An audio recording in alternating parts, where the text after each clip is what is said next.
Violence spread చేస్తున్నాడు, report కొట్టండి అంట. ఈడెవడు క్రియేటివ్ బాయ్ అటాడు. అరే వాయిలెన్స్ స్ప్రెడ్ చేయట్లేదురా నేను. మహాత్మా గాంధీ గారు బ్రిటిష్ వాళ్ళని తరమగొట్టడానికి ఉప్పు సత్యాగ్రహం చేశాడు. ఆయన అల్లరి చేయలా, గోల చేయలా, తిరగబల్ల, కత్తి పట్ల, గన్ను పట్టల, కర్ర పట్టల, రాడ్డు పట్ల మౌనంగా కూర్చున్నాడు ఆయన. రేపు అనంతపురంలో మేము చేయబోయేది కూడా ఇద్దర సన్నాసి వెధవ. వాయిలెన్స్ క్రియేట్ చేయట్లా, యూనిటీగా కూర్చుంటున్నాం. అందుకే చెప్పాను నేను, మేము ఎవరి మీద దాడి చెయ్యము.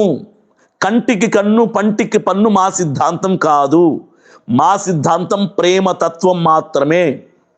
అన్యాయాన్ని ప్రశ్నించటానికి కూర్చుంటున్నాం తప్ప అన్యాయం చేసిన వాళ్ళని దాడి చేయటానికి కాదురా పిచ్చి సన్నాసి. వాయిలెన్స్ సృష్టిస్తున్నాడు.